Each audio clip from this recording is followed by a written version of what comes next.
सती वृंदा की संपूर्ण कथा। बहुत समय पहले की बात है। एक अद्भुत, सुंदर और पतिव्रता स्त्री थी जिसका नाम था वृंदा। वह असुरराज कश्यप की पुत्री थी और उसकी शादी एक पराक्रमी असुर जलंधर से हुई थी। वृंदा अपने पति से अत्यंत प्रेम करती थी और उसकी तपस्या के कारण जलंधर को अद्भुत शक्तियां प्राप्त थीं। जलंधर का अजेय होना। जलंधर कोई साधारण असुर नहीं था। उसने इतनी घोर तपस्या की थी कि भगवान ब्रह्मा ने उसे वरदान दिया, तुम्हें कोई देवता पराजित नहीं कर सकेगा। लेकिन जलंधर को असली शक्ति वृंदा के सतीत्व और पवित्रता से मिली थी। जब तक वृंदा अपने पति के लिए अडिग रहती, जलंधर को कोई हरा नहीं सकता था। यही कारण था कि जलंधर देवताओं को पराजित करने लगा और स्वर्ग पर अधिकार करने का सपना देखने लगा।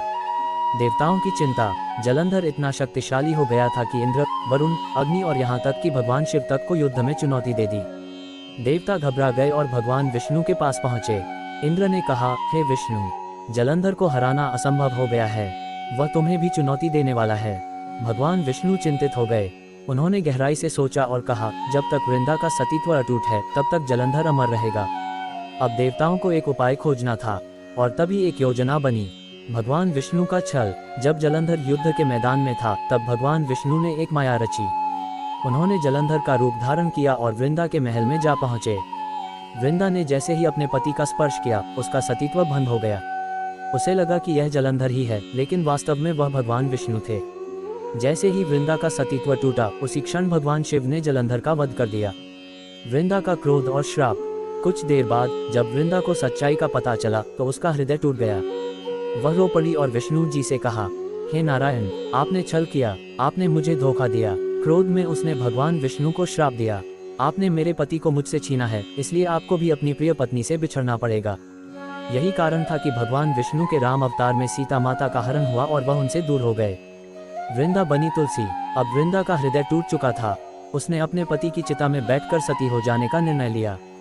जैसे ही उसने अग्नि में प्रवेश किया, भगवान विष्णु ने उसे आशीर्वाद दिया, हे वृंदा, तुमने छल के कारण मृत्यु को स्वीकार किया, लेकिन तुम्हारी पवित्रता अमर रहेगी।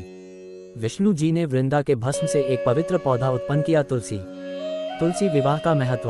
भगवान विष्णु ने कहा, अब से जो भी मेरी पूजा करेगा उसे बिना तुलसी के स्वीकार नहीं किया जाएगा। तुम्हारा रूप तुलसी के रूप में इस संसार में अमर रहेगा।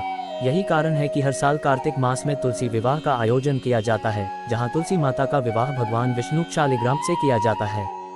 कथा का संदेश। ये कथा हमें सिखाती है कि सच्ची भक्ति और सतीत्व की शक्ति अमर होती है। वृंदा का बलिदान, प्रेम और भक्ति आज भी हर घर में तुलसी के रूप में पूजी जाती है।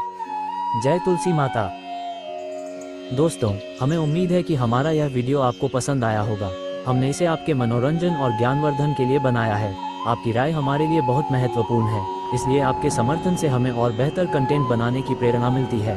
दोस्तों, हमारे चैनल को सब्सक्राइब करना न भूलें, ये हमें प्रोत्साहित करता है और आपके लिए और भी बेहतरीन वीडियो लाने में मदद करता है। साथ ही वीडियो को लाइक करें और अपनी राय कमेंट सेक्शन में जरूर दें। आपका समर्थन हमारे लिए अनमोल है। मिलते हैं दोस्तों किसी अगले वीडियो में, तब तक के लिए जय हिंद, जय भारत। अपना ख्याल रखना। धन्यवाद।